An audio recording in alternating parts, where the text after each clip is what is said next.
This bike handles like a sports bike. That is all I keep seeing in the UK media about Royal Enfield Shotgun 650. So come with me guys today, we'll take it over some country lanes and we'll see if there's any truth in these claims whatsoever.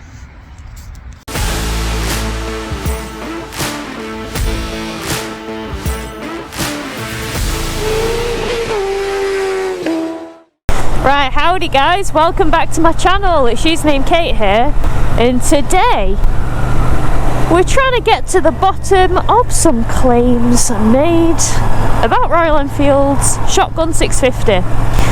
Now, if you guys have stumbled upon my channel for the first time, I actually do have a Shotgun 650 video, sort of first impressions review, where you actually get to really see the bike. I talk about the stats and the specs of it and all that good stuff.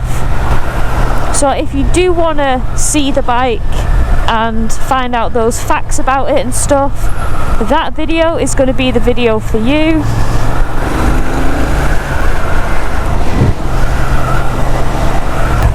Because in this video we're going to try and address a few things. Some journalistic claims that the Shotgun 650 rides like a sports bike, and then also just cover some things about this bike that I have discovered after having it in the garage for 2 weeks. So whilst we're on the way to get to the country lanes, the nationales, let's talk about the Shotgun 650. So again, this isn't going to be spec heavy.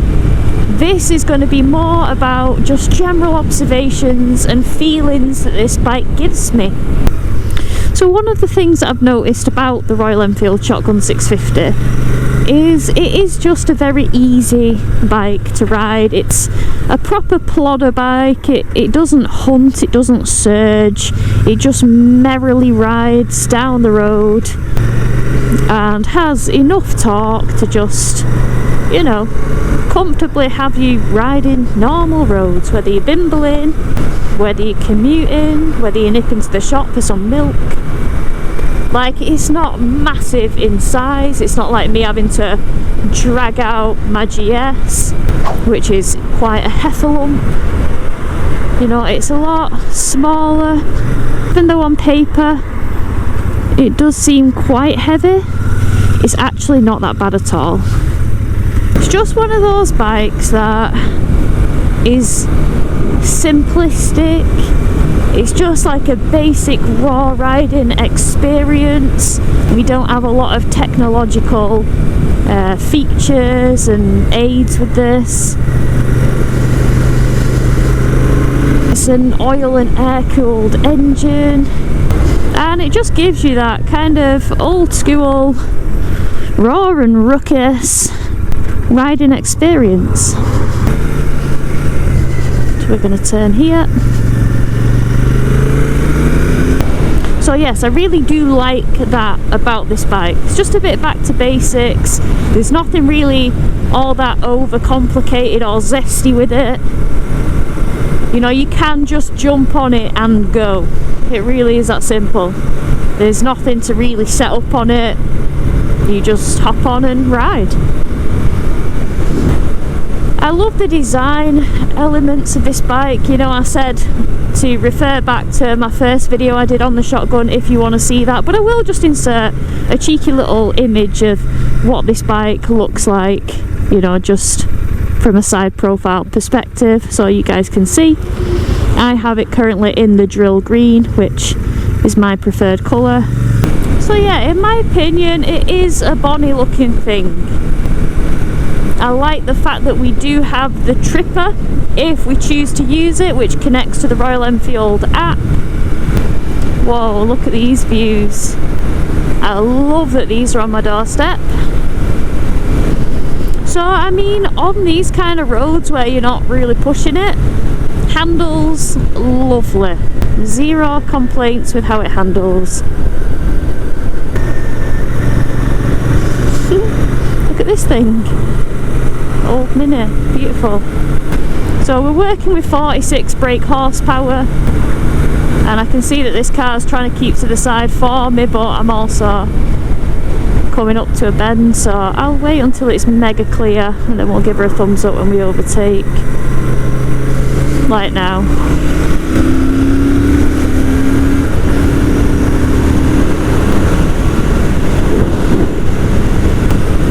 So the intro of the video, the thing that has probably led you to keep watching up to this point, I feel like since the suspension is upside down on this, you've got Showa big piston forks,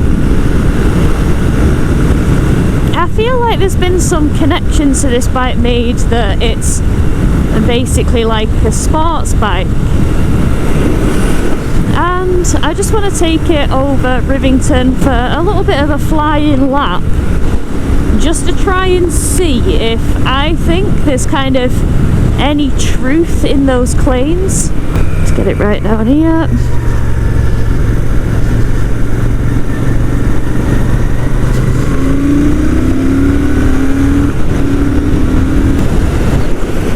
Wow. So I'm quite fortunate that I've ridden almost all of the 650s in Royal Enfield's range, bar the Continental GT, which I haven't been fortunate enough to ride yet. But out of the three that I've ridden the Interceptor, I've ridden the Super Meteor, and now finally the Shotgun. And my initial thoughts on the Interceptor, mega comfy bike, mega comfy. If you've watched any of my videos where Mike is in front on the Interceptor, when we've been on some mega bumpy lanes, you will see that that suspension kind of all round, front and rear, is extremely soft and a bit wallowy. So when you do absolutely pin that bike and have a good old thrash over the country lanes, it does tend to look like it's getting a little bit bent out of shape. Then you have the Super Meteor, which is their more cruiser version. The Interceptor is just more like a classic retro naked bike. The Super Meteor is definitely more of a cruiser bike. We have the feet more in front. We actually have a bigger front wheel on that has a 19-inch front. Just wave at the learner. Yes. And the Super Meteor does benefit from some upside down suspension as well, which the Interceptor doesn't.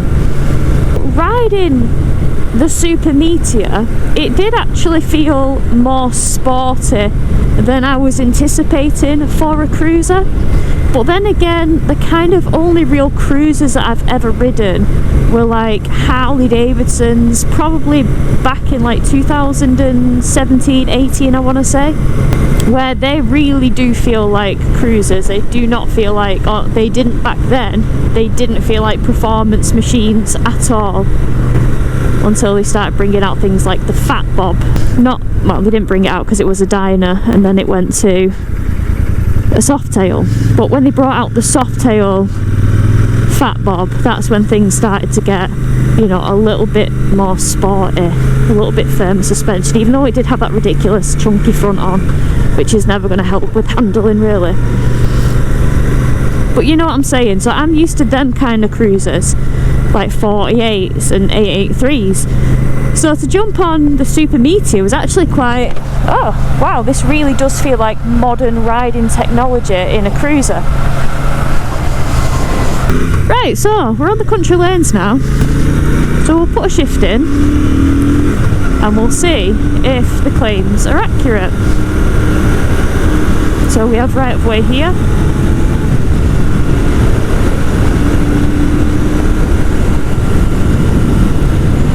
We do have a big thing coming up, so it would be nice not to end up under that. Okay, so fourth gear.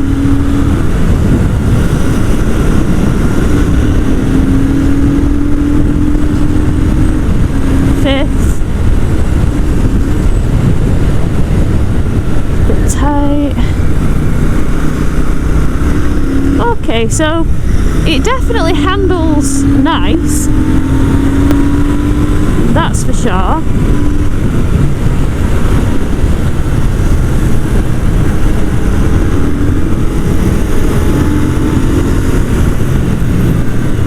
Down to second for this.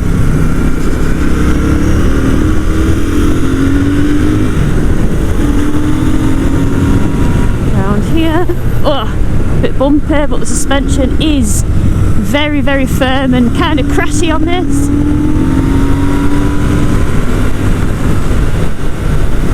I'm not going to commit to an overtake over a blind crest. That wouldn't be very clever, especially when we've got cyclists, which this car's going to have to move out for. Sometimes you just got to engage your brain a little bit.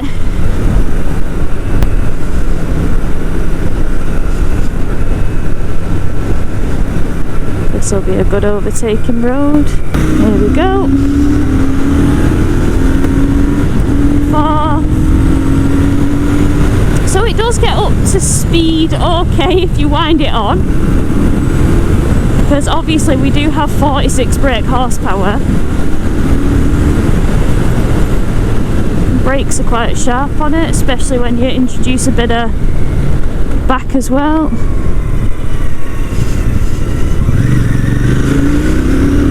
Let's go.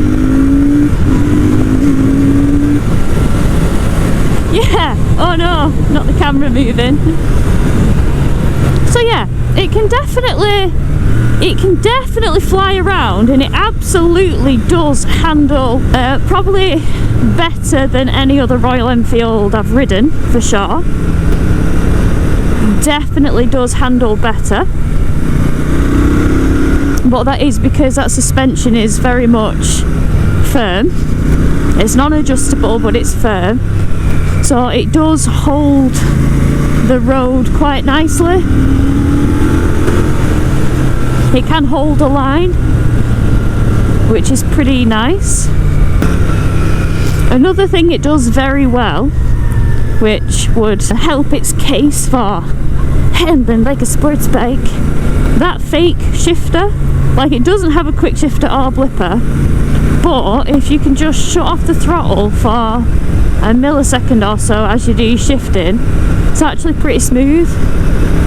Obviously I wouldn't do that down the box because that's a little bit more damaging, but yeah, the suspension, you really feel it on this, like every little bump, especially if you're comparing it to something like the Interceptor. Definitely.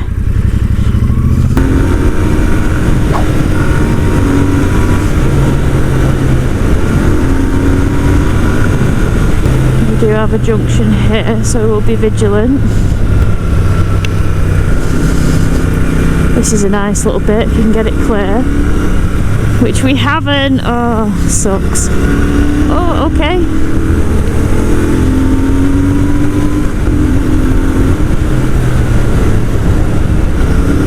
Yeah, it definitely does handle quite nicely for an Enfield. Are we going a bit far by saying it's like a sports bike? I mean, in the words of Gino De Campo, if my grandmother had two wheels, she would be a bike. You know, like, what makes it like a sports bike? I guess it's like a KTM EXC crosser. You put stiffer suspension on it, it's not a sports bike. Might be a supermoto, but it's definitely not going to be a sports bike. So can you really say that a cruiser is a sports bike? I'm a bit dubious. But I do also know that, you know, in this world you do need kind of sensationalist claims for people to click on things in this world. And it is definitely one of Royal Enfield's more sporty feeling, well, Enfields. That is absolutely for sure.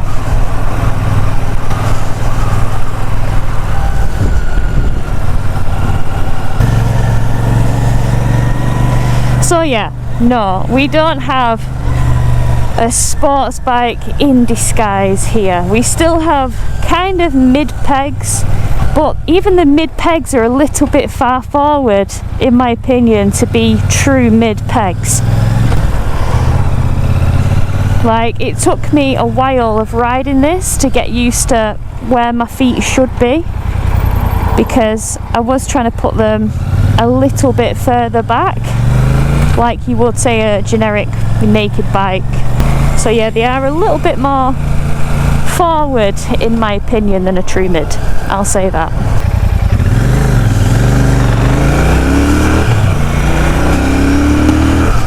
But yeah, the suspension, I'll give it that, it is firm. It is firm. And I suppose it all depends on your riding style and your preference as to whether you're going to get along with that. But yeah, another thing, you know, the tyres did a good job then, but they're also not Pirelli Supercourses, are they? You know, we're not working with steering dampers. We're not working with massively rigid chassis. We're not working with adjustable suspension, quick shifters, blippers, you know, all the stuff, fairings for a start, rear sets. You know, it's not giving sports bike, is it? But it is giving modern day bobber / cruiser with modern performance, because I feel like performance is always expected to kind of be subpar when it does come to cruisers and bobbers. But yeah, the performance of this is actually pretty good. So something that I've noticed about this bike from riding it for a little bit is I do honestly find the clutch a little bit heavy, especially if you're in traffic and you're kind of, you know, slipping the clutch a lot. It's not the lightest thing on the earth. You know, I'm still doing it with 2 fingers, but I am noticing it to be a bit of an effort. So yeah, not the world's lightest clutch. Overall, what I would say, and I always say this, I always end up saying it when I ride Royal Enfields, is the word pleasant just comes to mind. They are just pleasant bikes to get on and go.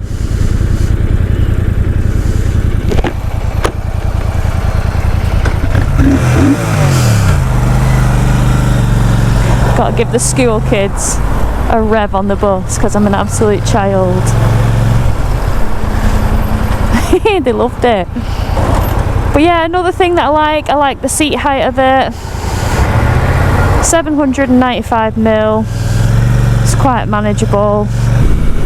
On the thought process of vibrations, when we move, I suppose if I'm being very, very nitpicky, you can feel a little bit more through the bars than you can the feet. But I don't feel like it's as vibey an engine as, say, the new 450 Sherpa engine.